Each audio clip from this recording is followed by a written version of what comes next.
আছে।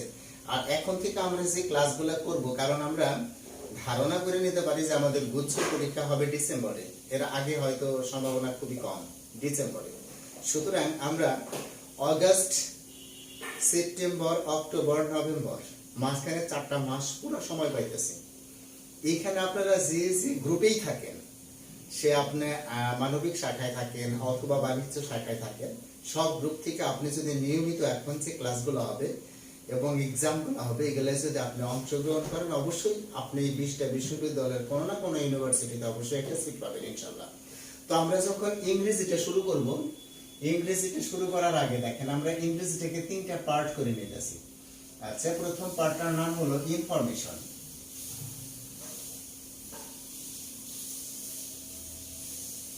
আর আমরা জানি ইনফরমেশন অর্থ হলো তথ্য।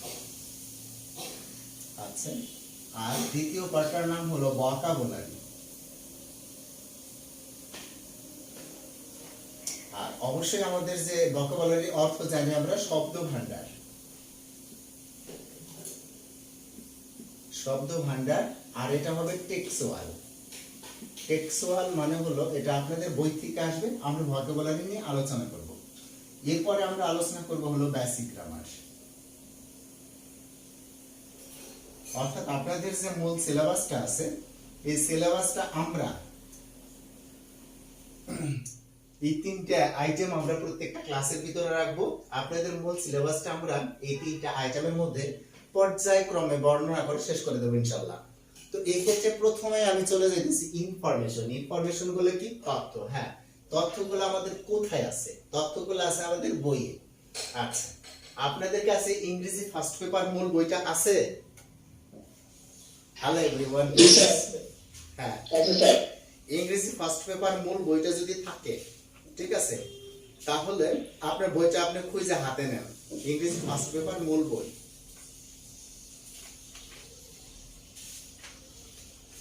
পেতে পেরেছেন সবাই কি ব্যাপারটা? আচ্ছা, সবার কাছে কি? আচ্ছা, আমি বলতেছি সবার কাছেই তো ইংরেজি ফার্স্ট পেপার মূল বইটা এখন আছে, তাই না? আচ্ছা, আমরা একটা ইউনিটে যাব। ইউনিটটার নাম হলো art and music. Art and music, ঠিক আছে। এটা আমার বইতে লেখা আছে 14 ইউনিট, 180 পেজ, কিন্তু আপনার বইতে কোনটা আছে আমি বলতে পারবো না। এখানে ইউনিটটার নাম হলো আর্ট এন্ড মিউজিক। আপনারা কি বের করতে পেরেছেন? Sir 180 page. হ্যাঁ, আমার বইতে আছে 180 পেজ। আপনার বইতে কত পেজ আমি জানি না, কারণ আমার এটা বইটা কোন ভার্সন তাও স্যার নতুন বই। আচ্ছা, মানে সেটাই আমি বলতেছি। ইউনিটটার নাম হলো আর্ট এন্ড মিউজিক। সুতরাং আপনি সূচিপত্র গিয়ে খুঁজেন আর্ট এন্ড মিউজিক কোথায় আছে।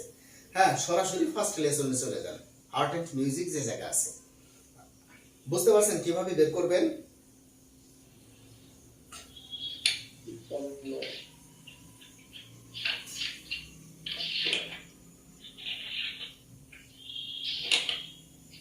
স্যার পেয়েছি, art and music lesson 1, what is beauty.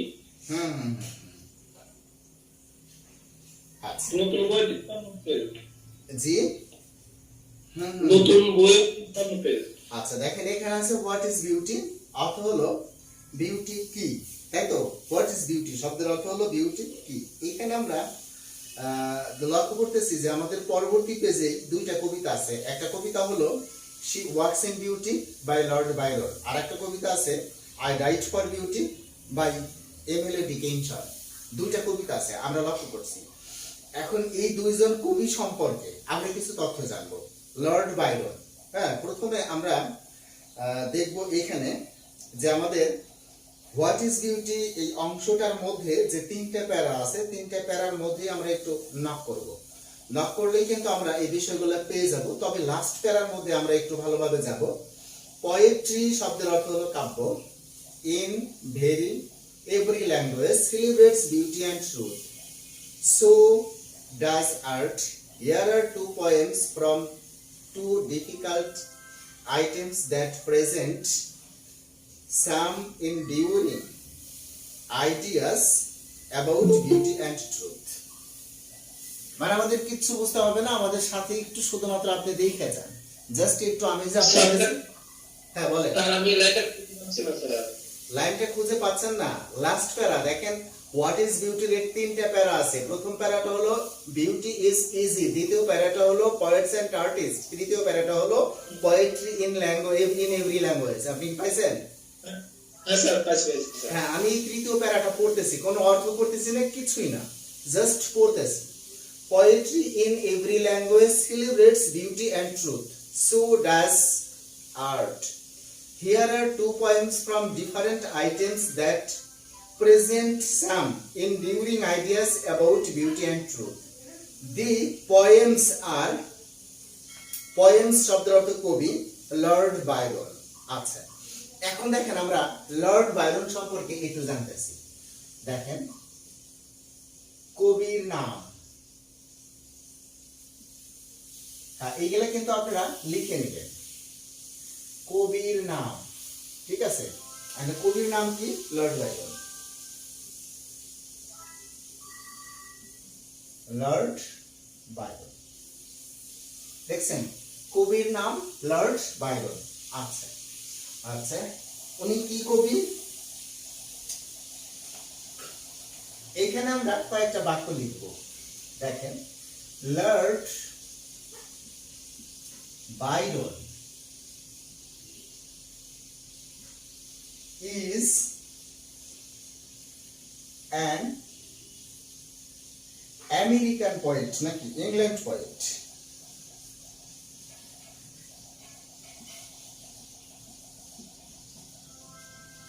কি আসলো অর্থটা? লর্ড বাইরন একজন ইংরেজ কবি, ইংল্যান্ড poet, ইংলিশ poet না কিন্তু, সরি, ইংলিশ poet, আমি একটু ভুল করেছি।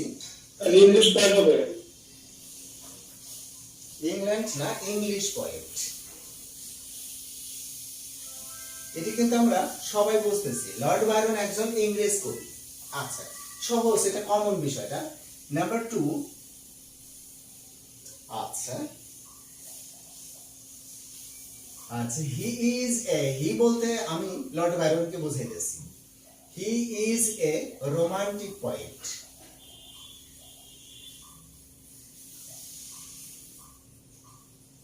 উনি কিন্তু একজন প্রেমের কবি, romantic poet. He is a romantic poet, ঠিক আছে? আচ্ছা, তারপরে উনি কত সালে জন্মগ্রহণ করেছিল বা কত সালে মৃত্যুবরণ করেছিল, এটা কিন্তু আমরা দেখেন, কবির নাম লিখলাম Lord Byron. Lord Byron is an English poet, he is a romantic poet. এখান থেকে আমাদের কিছু ইনফরমেশন চলে আসলো, এবং এর সাথে আমরা আরেকটা করব, সেটা হলো ওনার যে কবিতাটা উনি যেটা লেখেন, ঠিক আছে? ওনার কবিতার নামটা দেখেন, কবিতার নামটা কি? She walks in beauty. She walks in beauty.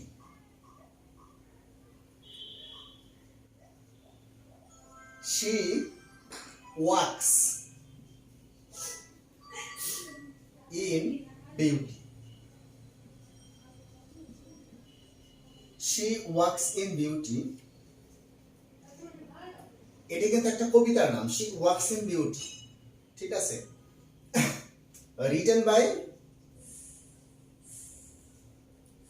অথবা she walks in beauty is a poem, is a poem, এটা একটা কবিতা, ঠিক আছে? রিটেন বাই, কার দ্বারা লেখা?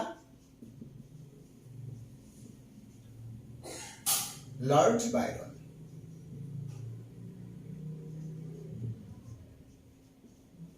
একটু ইনফরমেশন আমরা দেখলাম, লর্ড বাইরন একজন ইংরেজ কবি, তিনি একজন রোমান্টিক কবি। আচ্ছা, তারপরে she walks in beauty is a poem, she walks in beauty একটা কবিতা রিটেন বাই লর্ড বাইরন। আর লর্ড বাইরনের লেখা শি ওয়াক্স ইন বিউটি একটি কবিতা, she walks in beauty is a poem written by Lord Byron. আচ্ছা, এখানে আমরা প্রথমত আমরা এই তিনটার মধ্যে একটা সম্পর্ক স্থাপন করার চেষ্টা করি। প্রথমত দেখেন, আমরা জানি লর্ড বাইরন কে, উনি কিন্তু একজন কবি।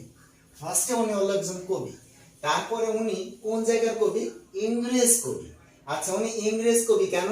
খুব সহজেই আমরা বুঝতে পারি, অবশ্যই উনি ইংরেজ কবি, কারণ লর্ড বাইরন এই ধরনের নাম আসলে বাংলাদেশিদের হয় না, তো উনি একজন ইংরেজ কবি। আচ্ছা, তারপরে উনি একজন রোমান্টিক কবি। রোমান্টিক মানে কি? যারা প্রেম গঠিত, অথবা মেয়েদেরকে নিয়ে, অথবা ছেলেদের বা মেয়েদের মধ্যে যে একটা আন্তঃসম্পর্ক আছে, প্রেম রিলেশন আছে, লাভ রিলেশন আছে, সেটা নিয়ে যারা কবিতা লেখে তাদেরকে বলা হয় রোমান্টিক পয়েট বা রোমান্টিক কবি। আচ্ছা, উনি যে একজন রোমান্টিক কবি, ওনার কবিতার নামের মধ্যেই কিন্তু বোঝা যাইতেছে, কারণ শি বলতে একজন মহিলাকে বোঝাইতেছে কিন্তু। আর এই শি দ্বারাই কিন্তু আমরা বুঝতেছি, যেহেতু উনি মহিলাদেরকে নিয়ে আলোচনা করছে, এবং কি নিয়ে আলোচনা করছে, মহিলাদের সৌন্দর্য নিয়ে আলোচনা করছে, হ্যাঁ, যে কারণে উনি রোমান্টিক কবি। অর্থাৎ লর্ড বায়রন কেন রোমান্টিক কবি, ঠিক আছে। এখন দেখেন, আমরা কিন্তু এই ব্যাখ্যাটা পরিষ্কারভাবে বুঝলাম। কবির নাম লর্ড বায়রন। লর্ড বায়রন একজন ইংরেজ কবি, তিনি একজন রোমান্টিক কবি, আর তিনি লিখেছেন একটা কবিতা যার নাম হলো শি ওয়াকস ইন বিউটি, ঠিক আছে। এটা একটা কবিতা যা লিখেছেন লর্ড বায়রন। আর উনি যে রোমান্টিক কবি, তার প্রমাণ হলো শি আর বিউটি, এই দুটা দ্বারাই কিন্তু প্রমাণ করা যায় তিনি একজন রোমান্টিক কবি। এখন শি ওয়াকস ইন বিউটি, এই যে কবিতাটা, এই কবিতাটার মধ্যে কয়টা স্ট্যানজা আছে? স্ট্যানজা মানে স্তবক, ঠিক আছে। দেখেন, দ্য পয়েম, কবিতাটির, এইভাবে লিখতেছি আমি, দ্য পয়েম, পয়েম শব্দের অর্থ হলো কবিতার, পয়েট শব্দের অর্থ হলো কবি। দ্য পয়েম হ্যাজ, কবিতাটির আছে, কোন কবিতাটার? শি ওয়াকস ইন বিউটি, এই কবিতাটার আছে 3 স্ট্যানজাস, 3 স্ট্যানজাস, 3টে স্ট্যানজা আছে। এখন আপনি বলতে পারেন স্ট্যানজা আবার কি? স্ট্যানজার বাংলা অর্থ হলো স্তবক। অর্থাৎ দেখবেন এখানে কয়টা স্তবকে লেখা, দেখেন এখানে কিন্তু 3টা ভাগ করে দেওয়া আছে। প্রথম ভাগে আছে আপনার 6 লাইন, দ্বিতীয় ভাগে আছে 6 লাইন, তৃতীয় ভাগে আছে 6 লাইন। আপনি লক্ষ্য করছেন 3টে স্ট্যানজা কিন্তু এখানে আছে। আচ্ছা, আমরা মনে হয় স্ট্যানজা বুঝতে পারছি যে শি ওয়াকস ইন, স্ট্যানজা শব্দের অর্থ হলো স্তবক, স্তবক, স্তবক বাংলা অর্থ হলো স্তবক। স্তবক মানে হলো কতগুলো লাইন একত্রিত হয়ে যখন একটা ভাব প্রকাশ করে, তখন ওগুলোকে বলা হয় স্তবক। আচ্ছা, এটি হলো স্ট্যানজা বা স্তবক। এখান থেকে কিন্তু আমরা বাংলা অর্থটা এভাবে মনে রাখতে পারি, স্ট্যানজা এটার সাথে কিন্তু ইস আছে, আর স্তবক এটার মধ্যেও কিন্তু ইস আছে। স্ট্যানজা শব্দের অর্থ হলো স্তবক। কি আর মনে থাকবে? আচ্ছা, তাহলে দ্য পোয়েম হ্যাজ 3 স্ট্যানজাস, এই কবিতাটার মধ্যে 3টা স্ট্যানজা আছে। এখন এই কবিতাটার মধ্যে কয়টা লাইন আছে সেটা কিন্তু আমাদের দরকার না, কিন্তু এইখানে দ্য ফার্স্ট লাইন যেটা, এটা আপনার মনে রাখতে হবে। ফার্স্ট লাইন ইজ, লেখে এসে 2টা ফোঁটা দিলাম, এইভাবে লিখলাম। ফার্স্ট লাইনটা কি আছে? She walks in beauty like the night, she walks in beauty. অর্থাৎ ফার্স্ট লাইনের মধ্যে দেখেন এখানে আছে কমা দিয়ে আছে লাইক দ্য নাইট।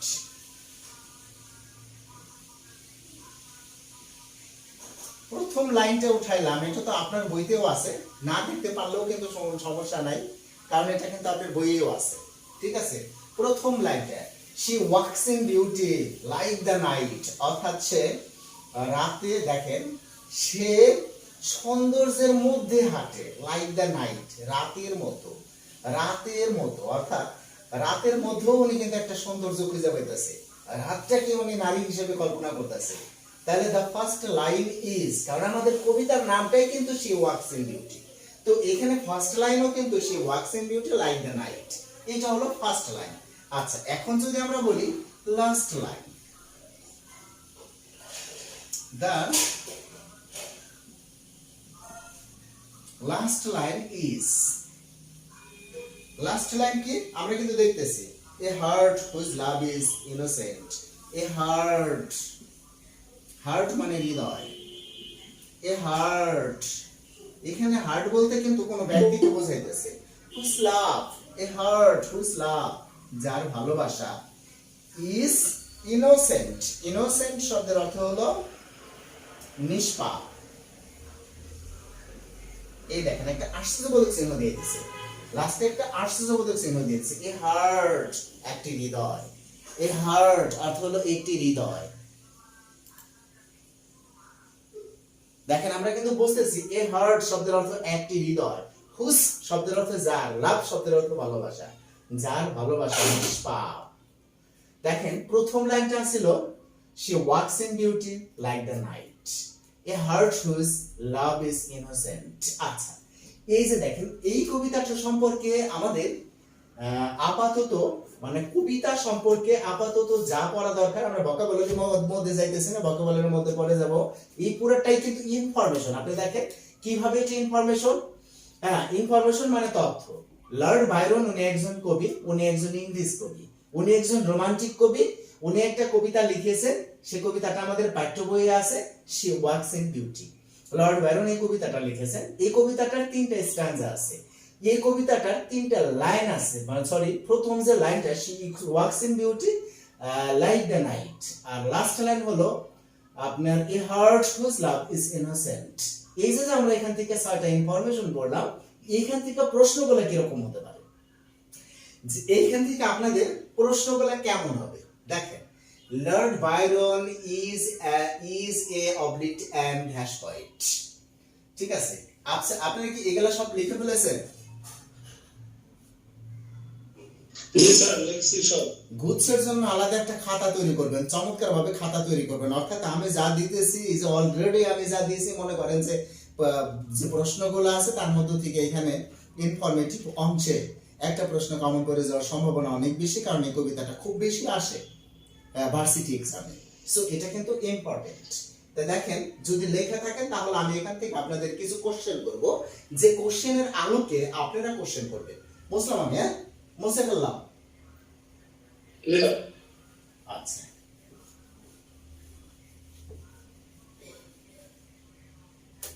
আচ্ছা ধরেন আমি এখানে লিখলাম এইভাবে একটা প্রশ্ন, কোশ্চেন লিখতেছি, লর্ড বাইরন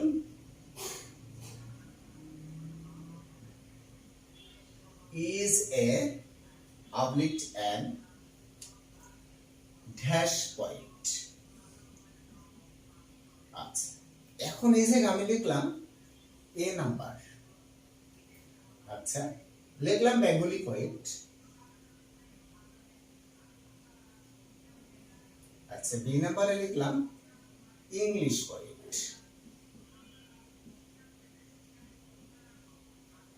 পয়েন্ট লিখতে হবে না, পয়েন্ট তো এখানে আছে। সি নাম্বারে লিখলাম ব্রিটিশ পয়েন্ট, আচ্ছা ডি নাম্বারে লিখলাম আমেরিকান পয়েন্ট, বা এখানে আমি আমেরিকান না লিখে লিখলাম রাশিয়ান পয়েন্ট।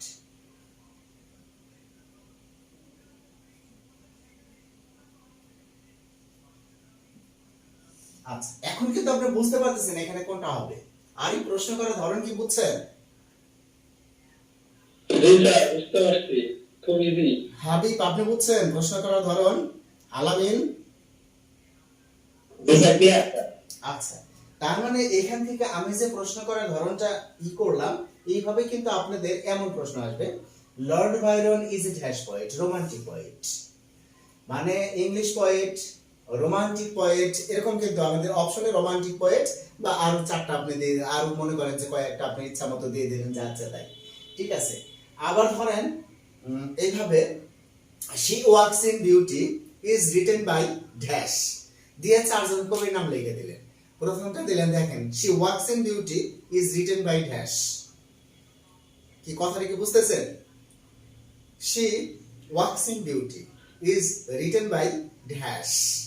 ঠিক আছে, এখন 4টা অপশনে কি 4জন কবির নাম আসবে। আচ্ছা, the first line of the poem she walks in beauty, the first line of the poem she walks in beauty. আচ্ছা, এখানে কবিতার 4টা লাইন উঠাই দিবেন, প্রথম লাইনটা একটা অপশনে দিয়ে দিবেন, the last line of the poem, the last line of the poem. ঠিক আছে, the last line of the poem she walks in beauty is, লেখেন আপনি কি করলেন 4টা লাইন লিখে দিলেন। ঠিক আছে, এইভাবে এইখান থেকে আপনারা, অথবা আরেকটা প্রশ্ন আছে, how many stanzas in the poem she walks in beauty? 3 stanzas। ঠিক আছে, আমরা চাইলে মনে হয় এই জায়গা থেকে এই প্রশ্নগুলো বানাইতে পারবো কিনা?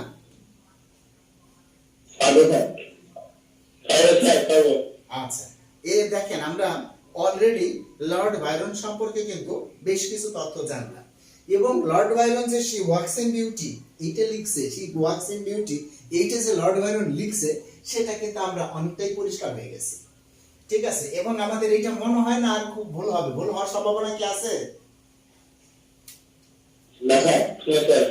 আচ্ছা, এরপরে আসেন আমরা আরেকজন কবি সম্পর্কে চলে যাইতেছি। কবির নাম, অর্থাৎ এখানে দুইজন কবি আছে, কবির নাম। আচ্ছা, কবির নাম কি আছে? Emily Dickinson.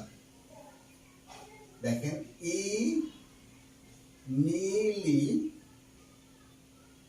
Dickinson, Dickinson. দেখেন এই নাম দেখে কিন্তু বোঝা যাইতেছে এরা বাংলাদেশের কবি না। কবির নাম হলো ইমিলি ডিকেনসন। আচ্ছা, এখন ইমিলি ডিকেনসন সম্পর্কে কি দেওয়া আছে আমরা একটু পড়ি। ঠিক আছে, ইমিলি ডিকেনসন সম্পর্কে দেওয়া আছে, Emily Dickinson an American poet. তার মানে আমি এত কিন্তু লিখবো না, ঠিক আছে, এখানে খুব সহজ করে লিখবো, অ্যান আমেরিকান পোয়েট। উনি কোন জায়গার কবি? একজন আমেরিকার কবি। ঠিক আছে, আচ্ছা, তারপরে who wrote about the human source love and death। ঠিক আছে, এইগুলো দরকার নাই, কিন্তু এইখানে কিন্তু ওনার লেখা নাই উনি যে আপনার রোমান্টিক কবি সেটা কিন্তু এখানে উল্লেখ নাই। তার মানে উনি একজন আমেরিকান কবি, এই তথ্যটা আমরা এই জায়গা থেকে পাইছি। এর বেশি কিন্তু তথ্য ইমিলি ডিকেনসনের এর বেশি তথ্যের দরকার নাই। আচ্ছা, এখন উনি একটা কবিতা লিখছে, আই ডাইড ফর বিউটি। ঠিক আছে, আই ডাইড ফর বিউটি। এখন উনি কি সম্পর্কে কবিতা লিখতেন, কি ধরনের কবি উনি? ঠিক আছে, ওনার লেখার ধরনটা কি? Human sense, love and death. তার মানে ইমিলি ডিকেনসন লিখছেন কিসের উপরে? মানে রাইটস অন, রাইটস অ্যাবাউট, অথবা রোট অ্যাবাউট। রাইটস না লিখে আমরা রোটও লিখতে পারি, মানে লিখেছিলেন কিসের উপরে? রোট অ্যাবাউট। উনি লিখেছিলেন কিসের উপরে? হিউম্যান সেন্স,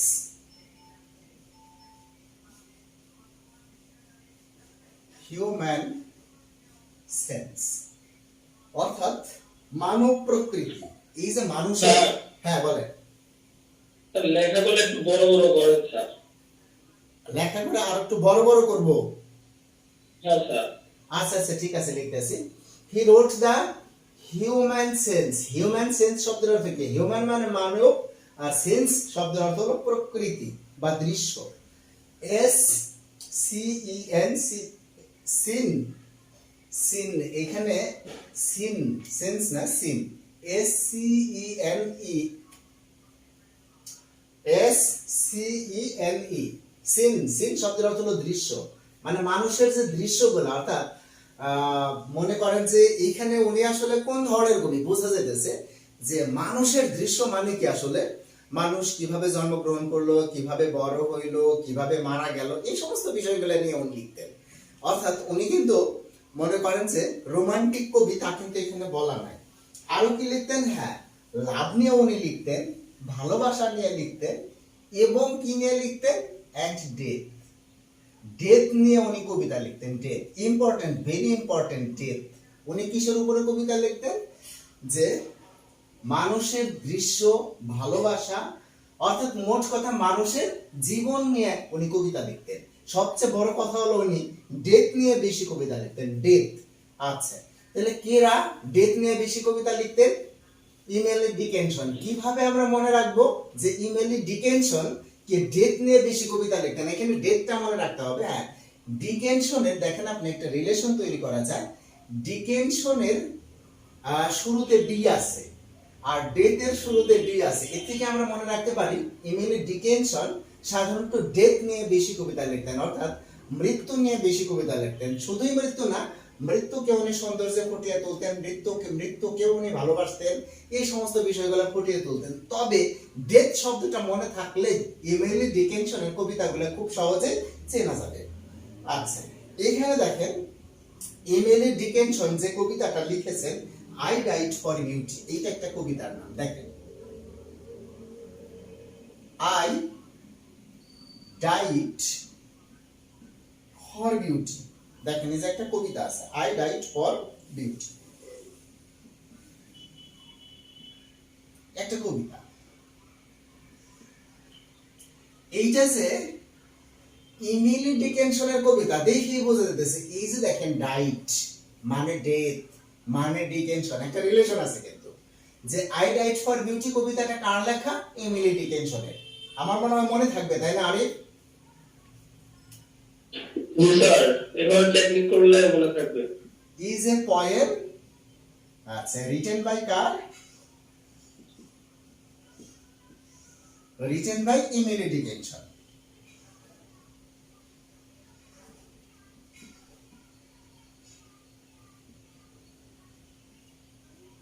এসে দেখেন, এখন আমরা জানবো এই কবিতাটার মধ্যে কয়টা স্ট্যানজা আছে।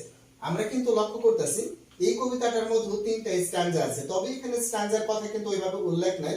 প্রত্যেকটা স্ট্যানজায় 4টা করে লাইন আছে, আপনি গুনে দেখেন যে 3 নম্বর লাইনটা একটু পড়ে দেন তো আবার। I died for beauty.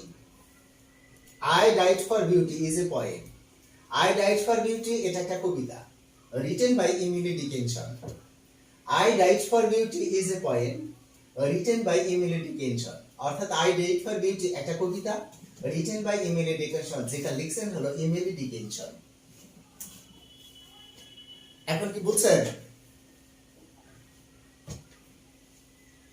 G sir.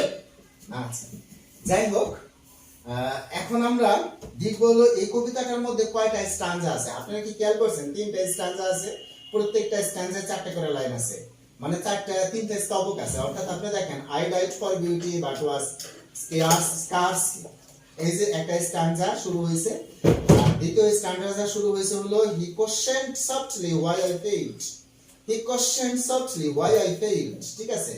আর তৃতীয় স্ট্যানজা শুরু হয়েছে and so as kinsman me a night, ঠিক আছে। তো সুতরাং আমরা কিন্তু এখান থেকে বলতেই পারি, দেখেন দা পোয়েম কবিতাটির আছে কয়টা স্ট্যানজা? has 3 stanzas.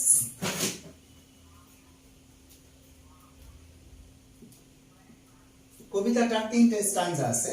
আচ্ছা, 5 নাম্বার আমরা বলতে পারি কি এই কবিতাটা সম্পর্কে? এই যে ফার্স্ট লাইন দেখেন, the first line, আচ্ছা, ফার্স্ট লাইনটা কি আছে? I died for beauty but was scarce. I died for beauty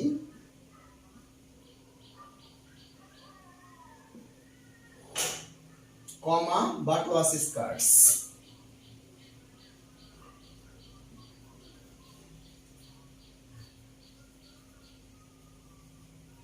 আচ্ছা, এই যে কিন্তু আমাদের হয়ে গেল যে প্রথম লাইন যে লাইনটা আছে।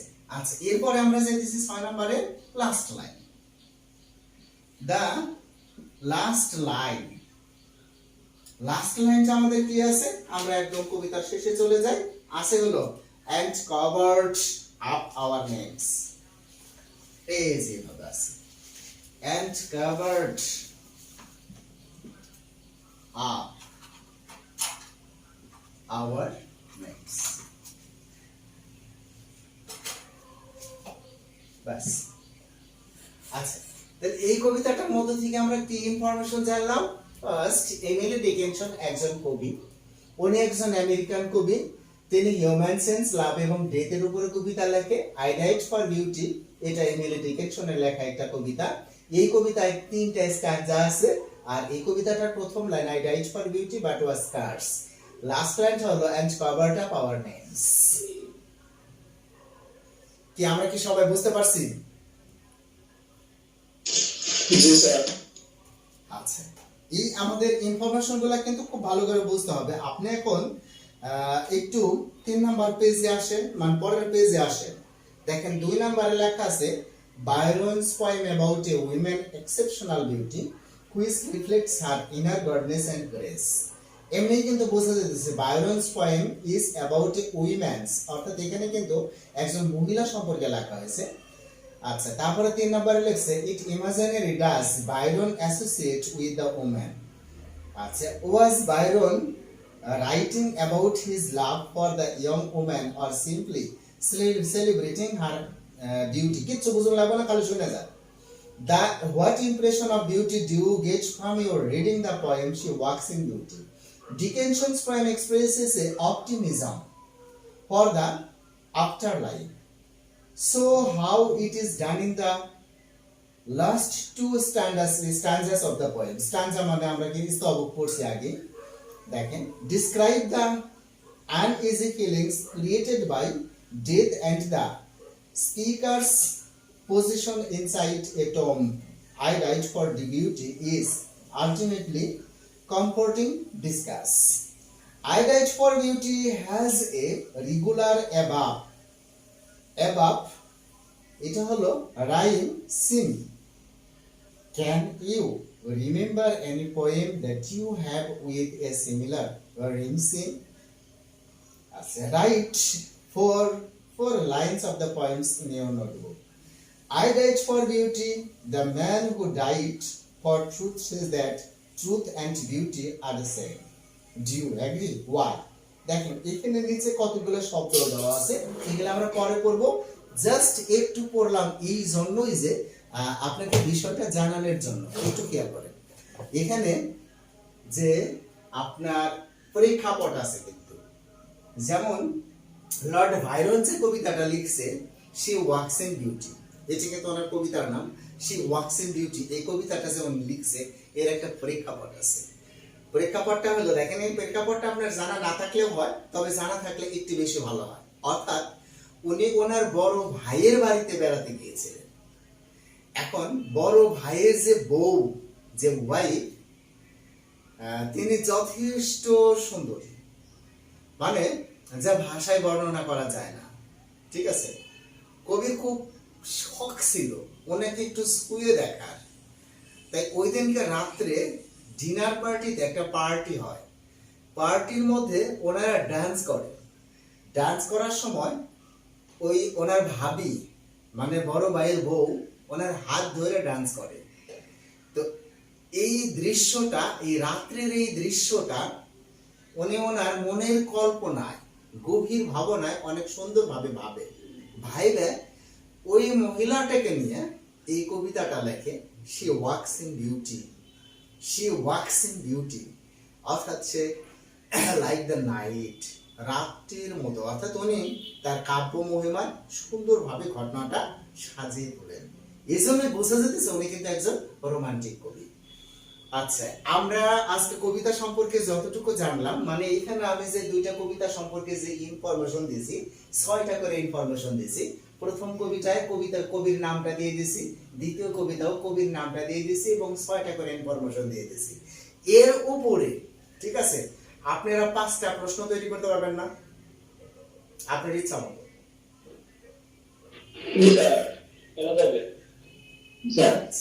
তাহলে মানে যে পারেন 5টা করে প্রশ্ন তৈরি করেন, আপনার মতো প্রশ্ন, আপনি ইচ্ছা মতো প্রশ্ন তৈরি করেন, ভুল হোক প্রশ্নে কোনো সমস্যা নাই, ঠিক আছে।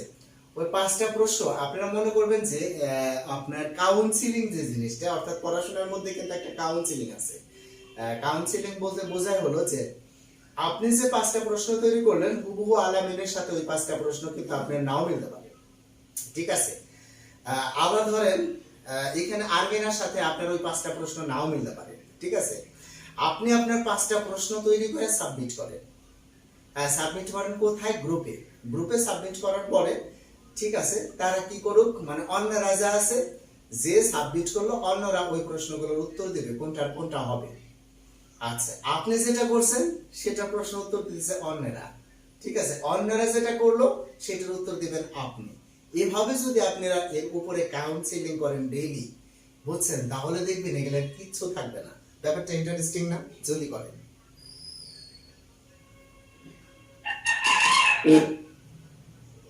কি বলেন আরিফ, পারবেন?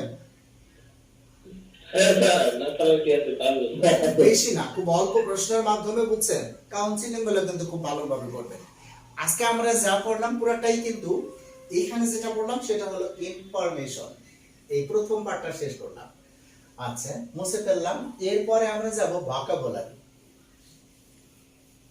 ঠিক আছে, এখন এই ভোকাবুলারি কি আগে এটা আগে আমরা জানি নি। দেখেন ভোকাবুলারি, এটার আমি প্রথমেই কিন্তু বাংলা অর্থটা বলছি শব্দ ভান্ডার। আচ্ছা, এখন শব্দ ভান্ডারটা আমরা কোন জায়গা থেকে শিখবো? টেক্সুয়াল। কিন্তু টেক্সুয়াল শিখার আগে ভোকাবুলারির মধ্যে কি কি আসে সেই জিনিসগুলো আমরা জানি আগে। ভোকাবুলারির মধ্যে থাকে সিনোনিমস,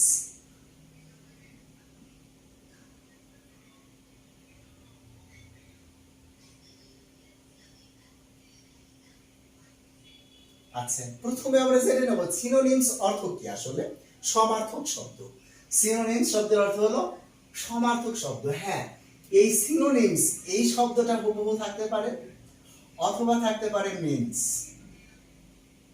অথবা থাকতে পারে মিনিং। ঠিক আছে, মানে এইগুলা, অথবা থাকতে পারে ক্লোজেস্ট মিনিং।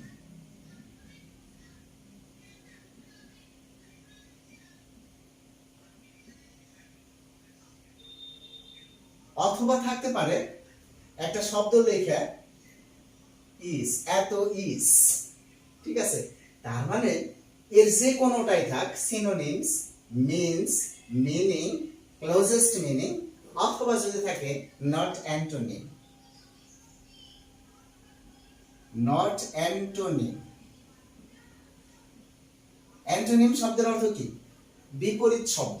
ঠিক আছে, অর্থাৎ বিপরীত শব্দ নয়, তার মানে কি চাইছে? সিনোনিম চাইছে। অথবা চাইতে পারেন নট অপোজিট। অপোসাইট, অপোসাইট মানে এটাকেই বলে আমরা অপোজিট। অপোজিট শব্দের অর্থ হলো বিপরীত। ঠিক আছে, নট অ্যান্টোনিম অথবা নট অপোজিট মানে কি? বিপরীত শব্দ না তাহলে অবশ্যই সমার্থক শব্দ, বিপরীত শব্দ না তাহলে অবশ্যই সমার্থক শব্দ। তার মানে যদি আপনার কখনো সিনোনিমস আসে, এই শব্দগুলোর মাধ্যমে আপনাকে প্রকাশ করবে। হ্যাঁ, হয় যে একটা শব্দ লেখা বলবো what is the synonym of the word অমুক, অথবা what is the meaning of the word অমুক, অথবা হোয়াট মিনস, সরাসরি মিনস লিখতে পারে, অথবা ক্লোজেস্ট মিনিং, অথবা মনে করেন যে এত ইজ, অথবা হতে পারে নট অ্যান্টোনিম, অথবা হতে পারে নট অপোজিট। মানে প্রশ্ন যখন হবে, আমি একটা এক্সাম্পল দিয়ে বুঝাই দিতেছি। মনে করেন এখানে আমি একটা শব্দ লিখলাম। ঠিক আছে,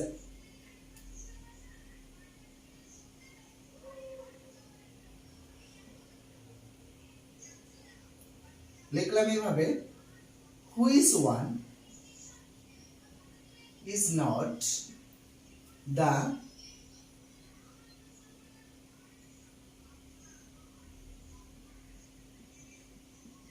opposite meaning of liberty। আচ্ছা, এখানে এমনি করে দিয়ে দিলাম। এর মানে কি আসলে? Which one is not the opposite meaning of liberty. দেখেন এই জিনিসটা আপনাকে বুঝতে হবে, অপোজিট নয় এর মানে কি? এটার সিনোনিমস আছে। অপোজিট নয় এর মানে এটার হলো সিনোনিমস আছে, আর কিছু না। কিন্তু এটাই হলো আপনাকে বুঝতে হবে। এখন লিবার্টি এখানে ধরেন এই নাম্বারে লিখে দিল না যে সিকল,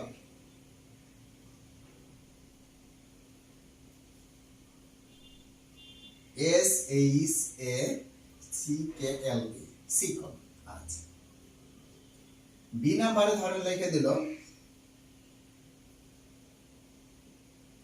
ব্যান্ডেজ।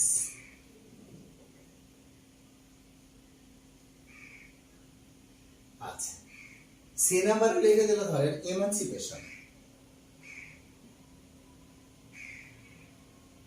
ইমানসিপেশন। আচ্ছা, ডি নাম্বারে লিখে দিল অবস্টাকল। Obstacle, obstacle. আচ্ছা, এখন ধরেন এই আমি প্রশ্নের ধরনটা বুঝাইতেছি। Which one is not the opposite meaning of liberty. এই অপোজিট নট অপোজিট মিনিং মানে কি? নট অপোজিট মানে কিন্তু এটা সিনোনিম, তার মানে লিবার্টির সিনোনিমস আছে। লিবার্টি শব্দের অর্থ কি? স্বাধীনতা। সিকল শব্দের অর্থ বন্ধন, বন্ডেজ শব্দের অর্থ বন্ধন, অবস্টাকল শব্দের অর্থ বাধা, ইমানসিপেশন শব্দের অর্থ স্বাধীনতা। সুতরাং সি নাম্বারটা হবে। তার মানে আপনারা প্রশ্নের ধারাটা কি বুঝছেন?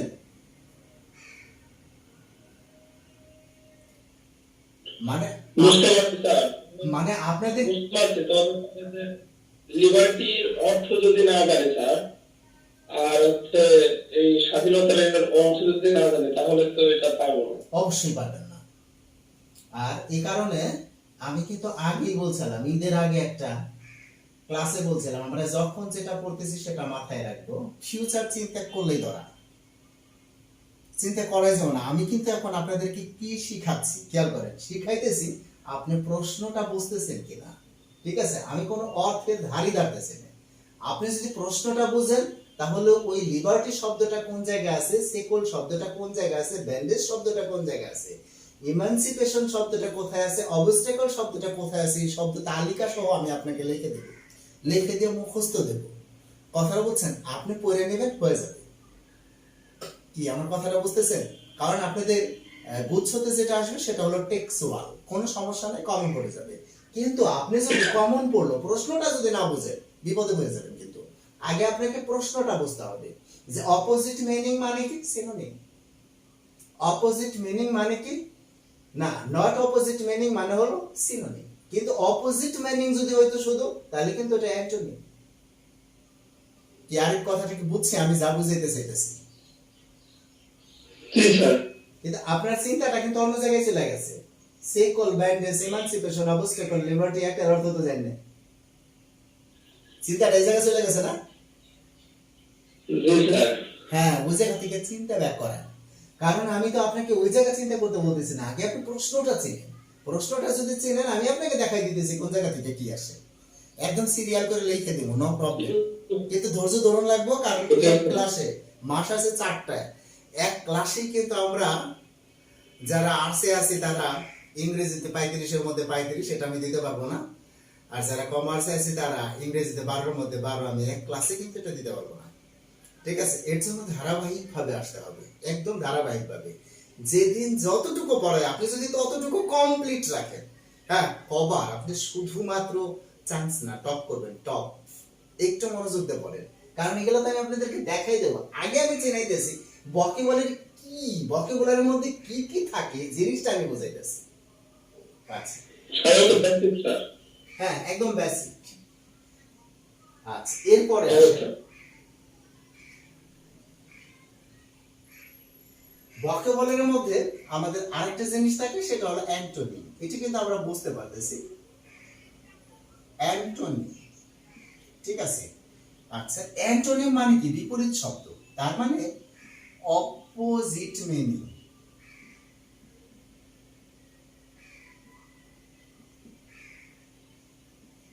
আচ্ছা, অপোজিট মিনিং মানে কি? Not synonym.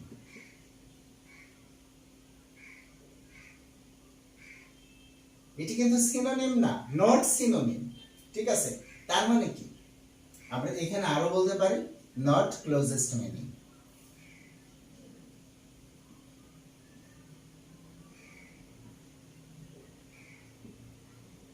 এগুলি কিন্তু আমাদের অ্যান্টোনিম। তার মানে অ্যান্টোনিম মানে বিপরীত শব্দ, অপোজিট মিনিং মানে বিপরীত শব্দ, নট সিনোনিম মানে বিপরীত শব্দ, নট ক্লোজেস্ট মিনিং মানে বিপরীত শব্দ। এর যে কোনোটাই থাক, আমরা কিন্তু ধরে নেব এটা বিপরীত শব্দ। কথাটা কি বুঝছি?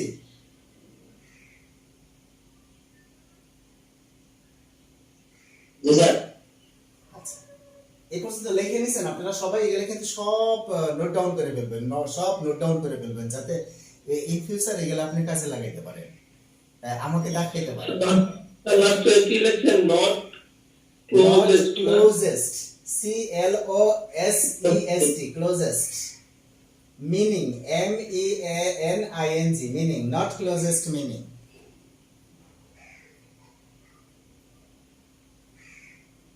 হয়েছে, লেখা হয়েছে? ওকে স্যার, হয়েছে। আচ্ছা, এর মধ্যে আরো কি আছে আসেন।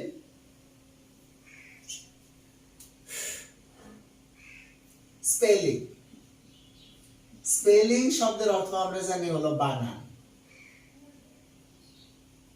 ঠিক আছে। তো বানানের মধ্যে এইখানে আপনার স্পেলিং এই কথাটা শব্দ উল্লেখ থাকতে পারে। স্পেলিং মানে আবার কারেক্ট স্পেলিং,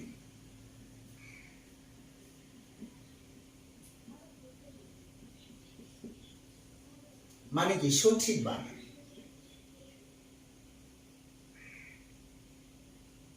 আচ্ছা, অনুরূপ ভাবে ইজ নট কারেক্ট স্পেলিং,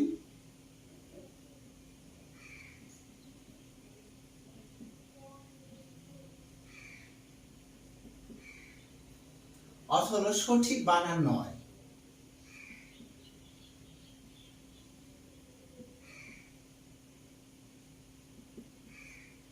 অথবা মিসস্পেলড। মিসস্পেলড মানে ভুল বানান। মিসস্পেলড শব্দের অর্থ হলো ভুল বানান, অর্থাৎ বানানটা যদি ভুল হয়। অথবা কারেক্টলি স্পেলড।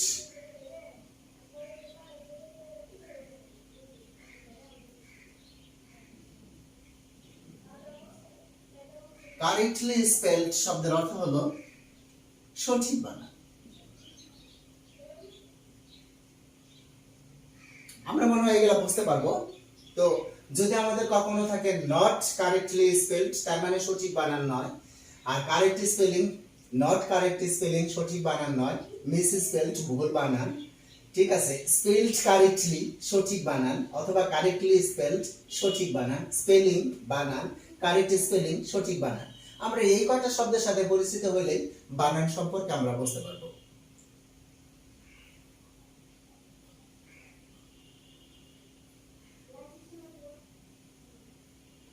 হয়েছে? হ্যাঁ, লেখা ভালো, লেখা ভালো। আচ্ছা, ভোকাবুলারি পার্টের মধ্যে আমাদের যা যা আছে আমি সব আগে বর্ণনা করে সরাসরি আমি বইয়ের মধ্যে চলে যাব। আচ্ছা, মুছে দিলাম আপাতত।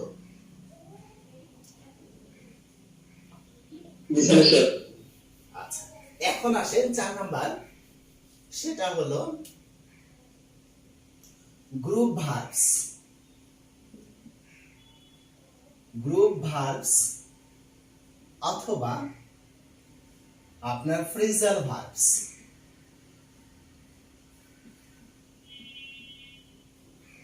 আচ্ছা, গ্রুপ ভার্বস অথবা ফ্রেজাল ভার্বস মানে কি আসলে কোন ভার্বের পরে যদি কোনো প্রিপজিশন থাকে, তখন ভার্বসটা যদি ভিন্ন অর্থ প্রদান করে তখন এগুলোকে বলা হয় গ্রুপ ভার্বস বা ফ্রেজাল ভার্বস। এইগুলোর সাধারণত মিনিং চাওয়া হয়। এইগুলার যে জিনিসটা চাওয়া হয় সেটা হলো মিনিং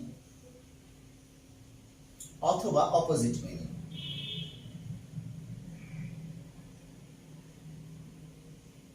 তো অপোজিট মিনিং খুবই কম চাওয়া হয়, শুধুমাত্র মিনিংটাই বেশি চাওয়া হয়। হ্যাঁ, যেমন মনে করেন যে আমরা এরকম একটা এক্সাম্পল দিলাম, পুট আপ উইথ মিন্স, এই যে পুট আপ উইথ, এইভাবে আমরা ব্র্যাকেট দিয়ে দেবে, দিয়ে এরকম একটা টান দিয়ে এখানে মিন্স লিখে দেবো। যে পুট আপ উইথ মান প্রশ্ন করে দিয়েছে, পুট আপ উইথ মিন্স এইভাবে একটা ডেট দিয়ে দিয়েছে, মানে কি পুট আপ উইথ মানে কি। এখন এই জায়গায় মনে করেন যে এ নাম্বারে দিল সি মানে দেখা, আচ্ছা, বি নাম্বারে দিল কাম মানে আশা, সি নাম্বারে দিল টলারেট মানে সহ্য করা, আচ্ছা, ডি নাম্বারে দিল রিড মানে পড়া। আচ্ছা, এরকম দিয়ে দিল। কিন্তু আমরা জানি পুট আপ উইথ শব্দের অর্থ হলো টলারেট, শব্দের অর্থ সহ্য করা। এই যে আমরা অ্যানসারটা কিন্তু করে বললাম, কিন্তু বিষয়টা হলো এই পুট আপ উইথ এর তালিকা কিন্তু আমি আপনাদেরকে লিখে দেবো, টেনশন করার কিছু নেই। আমি জাস্ট প্রশ্নটা কেমন হবে সেটা বুঝিয়ে দিতেছি। যে গ্রুপ ভার্বস অথবা ফ্রেজাল ভার্বস বলতে আমরা কি বুঝি, দেখেন পুট একটা ভার্ব যার অর্থ রাখা, ঠিক আছে, তারপরে আপ একটা প্রিপজিশন, উইথ একটা প্রিপজিশন, অর্থাৎ ভার্বের পরে যখন প্রিপজিশন থাকে ভার্বটা অনেক সময় ভিন্ন অর্থ প্রদান করে, এদেরকে বলা হয় আপনার গ্রুপ ভার্বস অথবা ফ্রেজাল ভার্বস। আমরা গ্রুপ ভার্বস অথবা প্রেজেন্ট ভার্বস কাকে বলে বুঝছি তো?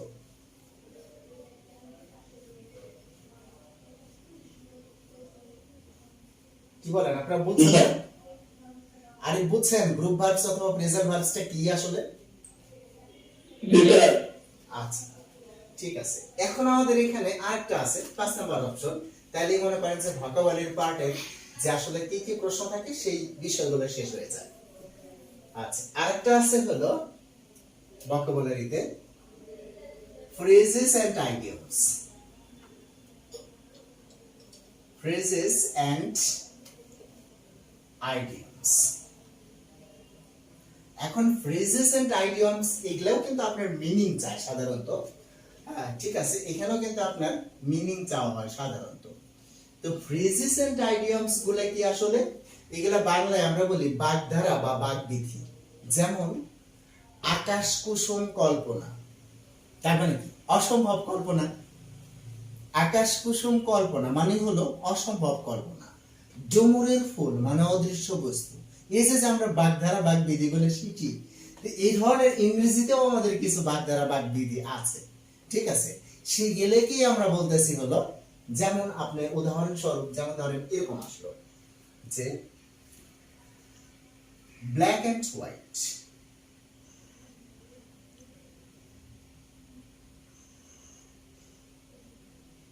আচ্ছা লেখা এইভাবে লিখলো মিন্স ব্ল্যাক এন্ড হোয়াইট মানে, এখন দেখেন যখন আমরা বলতেছি ডুমুরের ফুল মানে অদৃশ্য বস্তু, বাগধারার থেকে আমরা বলতেছি, আপনার কি মনে হয়?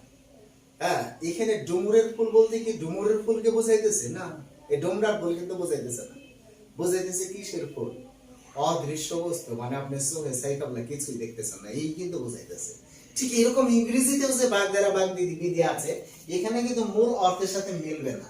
ব্ল্যাক শব্দের অর্থ কি? কালো। হোয়াইট শব্দের অর্থ কি? সাদা। কালো আর হলো সাদা। এখন দেখেন এইখানে মনে করেন যে অপশন এ তে ওনারা দিয়ে দিছে হলো ইজিলি মানে সহজে, এটার অর্থ। আচ্ছা বি তে দিয়ে দিছে হার্ডলি, হার্ড মানে কঠিন। আচ্ছা সি তে দিয়ে দিছে রাইটিংলি। আচ্ছা ডিতে দিয়ে দিছে ডেঞ্জারাস। এখন দেখেন আমরা সবগুলোর অর্থ যদি বলি, এই যে অর্থ দ্বারা ইজিলি শব্দের অর্থ সহজ, হার্ড শব্দের অর্থ কঠিন, রাইটিংলি শব্দের অর্থ লিখিতভাবে, ডেঞ্জারাস শব্দের অর্থ বিপজ্জনক। ব্ল্যাক এন্ড হোয়াইট এটার অর্থ আসলে কোনটা? খুবই সহজ। হ্যাঁ এগুলো আমি আপনাদেরকে পড়িয়ে দেবো, বুঝিয়ে দেবো। ব্ল্যাক মানে হলো কালো, রাইট? জানি আমরা সবাই। হোয়াইট শব্দের অর্থ হলো সাদা। আচ্ছা আমরা যখন কোনো খাতার উপরে লিখি, যেমন এই যে বোর্ড, এই বোর্ডটা কি সাদা না? হ্যাঁ এই বোর্ডের উপরে যখন আমি কালো দাগ দিই, তাহলে এটার নাম কি হলো? এই দেখেন ব্ল্যাক। কিসের উপরে? হোয়াইটের উপরে। ব্ল্যাক এন্ড হোয়াইট কামটা করলা কি? রাইটিং। সুতরাং এটা হলো ইজি লিখিত ভাবে ব্ল্যাক এন্ড হোয়াইট রাইটিং। তবে এই প্রেজেন্ট আইডিয়ামস এনে চিন্তা করার কিছু নেই। আমি আপনাদেরকে প্রত্যেকটা চ্যাপ্টার অনুসারে, যেহেতু আপনাদের টেক্সুয়াল থাকবে, প্রত্যেকটা চ্যাপ্টার থেকে পার্ট বাই পার্ট লিখে দিব। লিখে দিলে আপনি কিন্তু পাই গেল। তাই দেখেন তাহলে আমরা এখান থেকে 5টা আইটেম কিন্তু জানলাম। ভোকাবুলারি মধ্য থেকে আমাদের কি কি আইটেম আসে? হ্যাঁ ভোকাবুলারি থেকে আসে সিনোনিমস, ভোকাবুলারি থেকে কি আসে? অ্যান্টোনিমস, ভোকাবুলারি থেকে কি আসে? স্পেলিং, ভোকাবুলারি থেকে আমাদের কি আসে? গ্রুপ ভার্বস, ভোকাবুলারি থেকে আমাদের কি আসে? প্রেজেন্ট আইডিয়ামস। এই 5টা পার্ট ভোকাবুলারি পার্ট। আপনার কি ভালো? জি বলেন। স্যার এখানে ব্ল্যাক এন্ড হোয়াইট এটার বাগধারা মানে এটা কি বোঝাচ্ছে? মানেটা মিনিংটা কি? ব্ল্যাক এন্ড হোয়াইট শব্দের অর্থ হলো লিখিতভাবে। হ্যাঁ বলেন, তারপরে কোনো প্রশ্ন থাকলে বলেন। জি স্যার বুঝতে পারছি। আচ্ছা ঠিক আছে, ধন্যবাদ। আমি ভোকাবুলারি অংশটার মধ্যে কি কি থাকে তাই জানাইলাম। এখন জি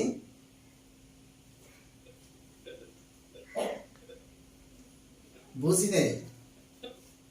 এটা মিনিং লিখিত ভাবে না? হ্যাঁ, এটার অর্থ হলো লিখিতভাবে। ব্ল্যাক অ্যান্ড হোয়াইট শব্দের অর্থ লিখিতভাবে, আর যেটা আমি এখানে লিখেছি ইংরেজিতে রাইটিংলি। বুঝছেন এখন কথাটা? আচ্ছা, এখন আমরা ভোকাবুলারি পার্ট পড়বো। আমরা কিন্তু ভোকাবুলারি ওয়ার্ড সম্পর্কে জানিয়ে নিলাম। এখন যেটা করব সেটা হলো আমরা ভোকাবুলারি পার্ট পড়ব। হ্যাঁ, আপনি আপনার বইয়ের নেলসন ম্যান্ডেলা যে গল্পটা আছে, নেলসন ম্যান্ডেলা, ওই গল্পটার মধ্যে চলে যান। নেলসন ম্যান্ডেলা কি আছে না আপনার বইয়ে? আমার বই হ্যাঁ, তাহলে আপনি বের করুন নেলসন ম্যান্ডেলা।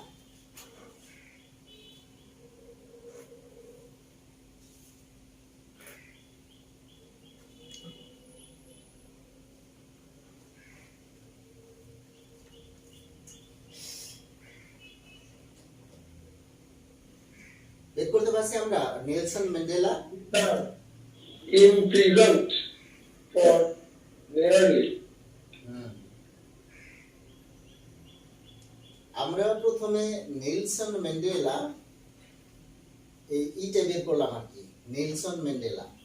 ঠিক আছে, এই গল্পটা আমরা বের করলাম। এর মধ্য থেকে আমরা পর্যায়ক্রমে এখন দেখবো আর কি যে এই জিনিসগুলো কি আসলে। দেখেন, প্রথমে আমি বইয়ের ভিতরে যাচ্ছি, নেলসন ম্যান্ডেলা। আমি এখান থেকে ভোকাবুলারিগুলো কিভাবে পড়ব সেই বিষয়গুলো আমরা তুলে ধরবো। এখন দেখেন, প্রথমে আছে, সব শব্দ কিন্তু পড়তে হবে না। এখানে দেখেন, Nelson Mandela guided South Africa from the shackles. দেখেন, এই সিকলস শব্দটা নিচে দাগ দেন। খুব সব শব্দ কিন্তু পড়তে হবে না। ফ্রম দ্য সিকলস অফ অ্যাপার্থিয়েট, অ্যাপার্থিয়েট এর নিচে দাগ দেন। এই শব্দগুলোর নিচে একটু কষ্ট করে দাগ দেন খালি। টু এ মাল্টি রেসিয়াল ডেমোক্রেসি, ঠিক আছে। অ্যাজ অ্যান আইকন, আইকনের নিচে দাগ দেন। পিস অ্যান্ড রিকনসিলিয়েশন, এখন রিকনসিলিয়েশনের নিচে দাগ দেন। Who came to embody the struggle for justice and around the world. এত কিছু লাগবে না। আমরা কয়টা শব্দের নিচে দাগ দিছি? সিকলস, অ্যাপার্থিয়েট, আইকন, রিকনসিলিয়েশন। হ্যাঁ, চারটা না? আচ্ছা, ঠিক আছে। আমরা এখান থেকে চারটা শব্দ, একটা হলো সিকলস, আরেকটা হলো অ্যাপার্থিয়েট, আরেকটা হলো আইকন, আর একটা হলো রিকনসিলিয়েশন। হ্যাঁ, আমরা এই চারটা শব্দ একটু বিশ্লেষণ করি। বাক্যের অর্থ কি আমরা একটু পরে দেখতেছি। দেখেন, এই আমাদের ভোকাবুলারি পার্ট অনুসারে দেখেন, রি ইজ এইভাবে আমরা লিখব, একটু দাগ দাগ। কন সি লি এ শন। আসলে এটা আমরা কি শিখলাম? স্পেলিং।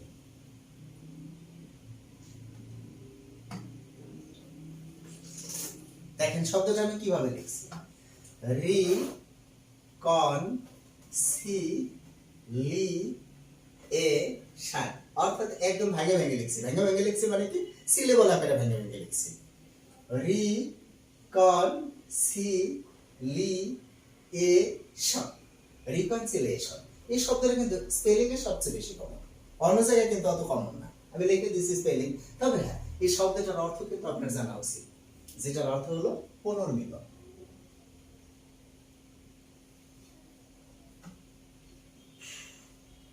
পুনর্মিলন, মনে করেন ছড়ায় ছিটিয়ে গেছিল, সবাই একসাথে মিলিত হয়েছে, পরে পুনর্মিলন যেটার অর্থ। আচ্ছা, স্পেলিং আসলে কি এটা আপনারা পারবেন না? অবশ্যই স্যার পারবো। যেটা থেকে যা আসবে আমি সেটার থেকে তাই শিখাইবো, আর কিছু না। দেখেন, এখানে কিন্তু বহুত ঝামেলা করার জায়গা আছে। হ্যাঁ, what is the correct spelling of reconciliation? হ্যাঁ জি,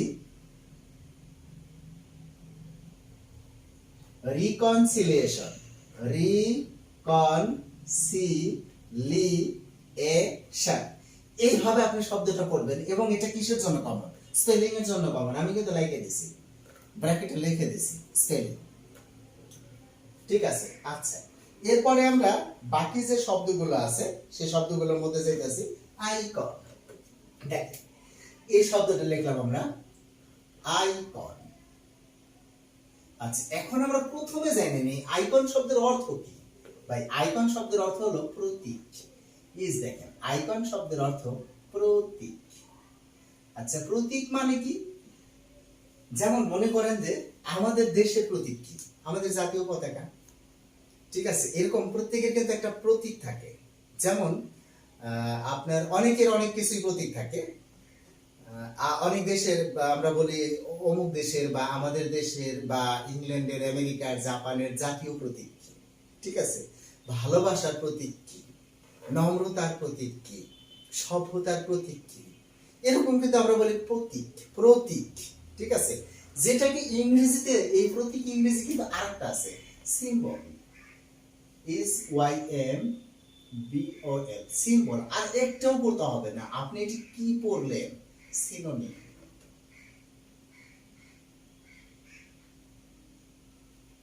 এক্সট্রা কিছু কিন্তু আপনাকে পড়তে হবে না। আইকন শব্দের অর্থ প্রতীক, যার প্রতীক ইংরেজিতে আমরা জানি সিম্বল, আর এটা আমরা শিখলাম হলো সিনোনিম, জাস্ট সিনোনিম। আচ্ছা, এরপরে আমরা আসি, কি বেশি কঠিন লাগতেছে? আর এর না স্যার, স্যার আইকনের হচ্ছে সিনোনিম হচ্ছে সিম্বল না? আইকনের এখানে আপনি মাথায় রাখবেন এইভাবে, আইকন শব্দের অর্থ প্রতীক,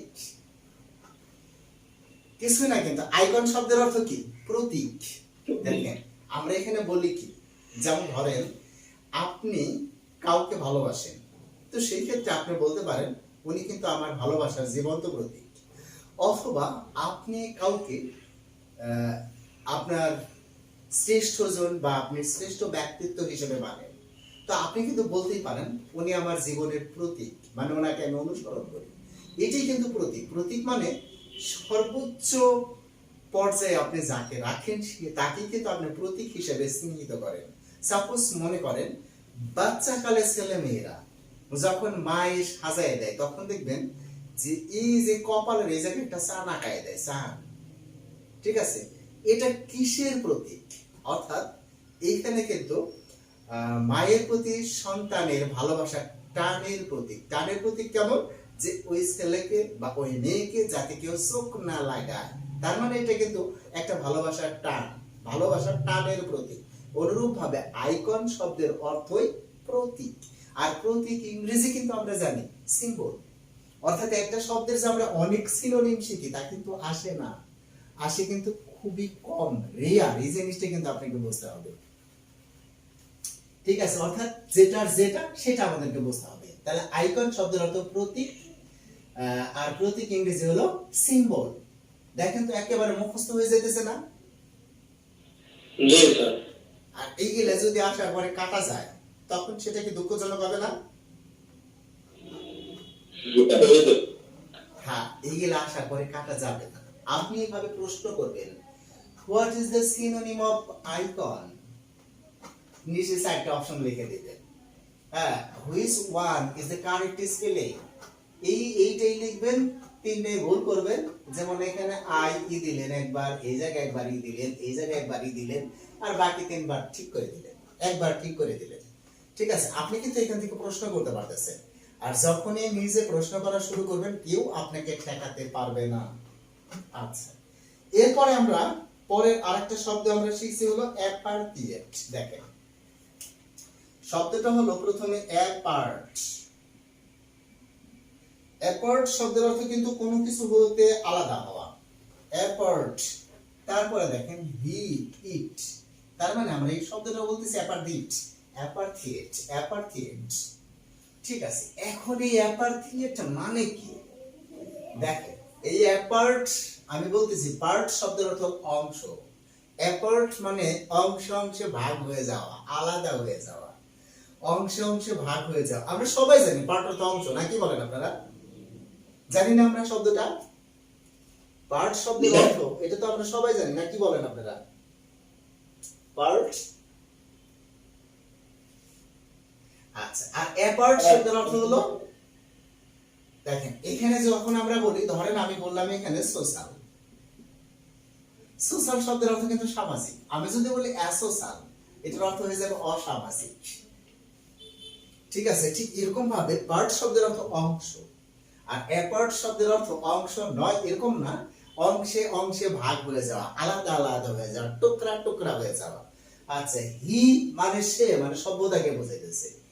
ইট, ইট মানে হলো আমি বা তুমি যারা আছে সবাই মিলে একত্রিত ভাবে আলাদা, সবাই একত্রিত আছে কিন্তু যার যার মতো আলাদা। এর নাম কি? এর নাম হলো অ্যাপার্ডিয়েট শব্দের অর্থ হলো বর্ণবাদ, বর্ণ বিদ্বেষ। আচ্ছা, এখন এই কথাটাই কিন্তু অনেকেই বুঝে না, বর্ণবাদ বা বর্ণ বিদ্বেষ এইটা আবার কি? হোয়াট ইজ বর্ণবাদ, বর্ণ বিদ্বেষ?